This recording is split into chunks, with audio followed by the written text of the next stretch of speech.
donner la parole au député Méambli parce que c'est lui le premier sur la liste, avant de donner la parole à M. Amadou Mauro qui intervient pour le député en second sur la liste. Monsieur le député Méambli, pour lui-même. Vous avez la parole, monsieur le député. Pardon? Vous pouvez venir à la tribune, vous pouvez.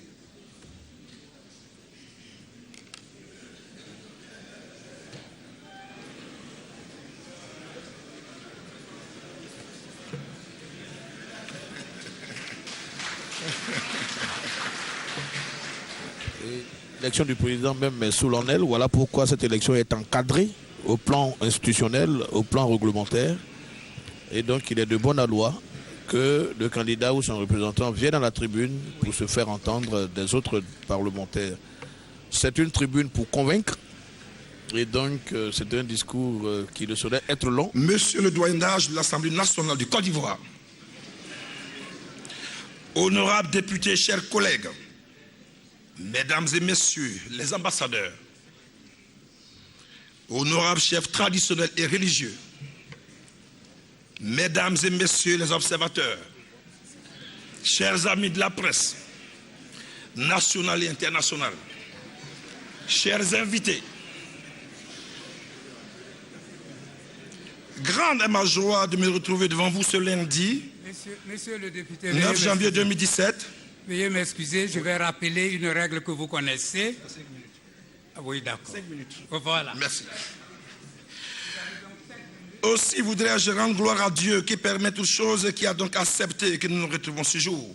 C'est l'occasion de vous souhaiter à tous une bonne, heureuse et cette année 2017.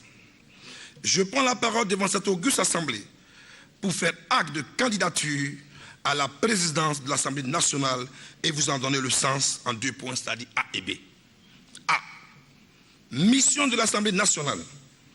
Au moment où notre institution s'ouvre les portes de la Troisième République, elle se voit reléguée au 4e rang, perdant ainsi, entre guillemets, le Dauphinat.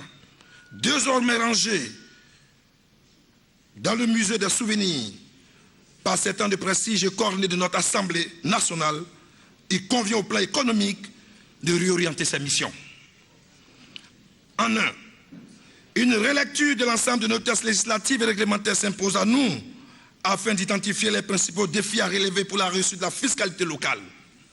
En deux, une évolution de 1 à 3% du budget d'État alloué au développement local afin de consacrer 2%, soit 120 milliards, aux collectivités territoriales et 1%, soit 60 milliards, affectés aux députés dans le cadre d'un grand ambitieux programme qui sera baptisé le programme d'investissement parlementaire, en abrégé le PIP.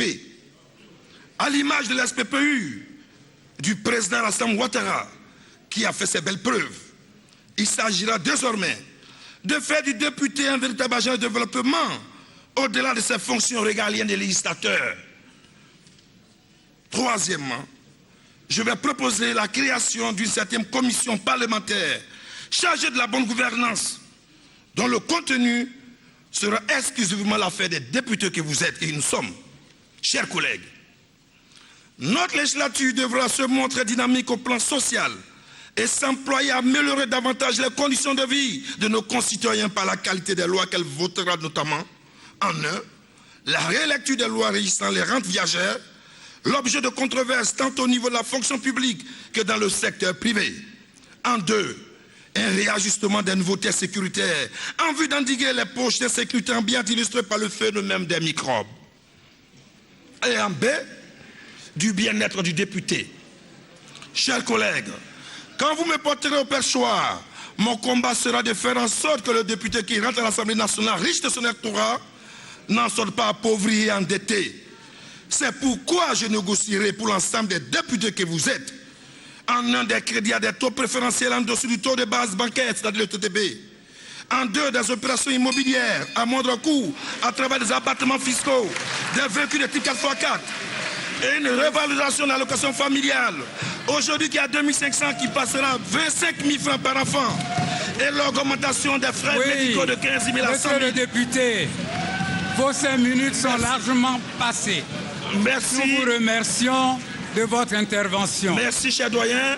Je remercie les collègues députés et à tout à l'heure dans les urnes. À bientôt. Merci bien, monsieur Méambli.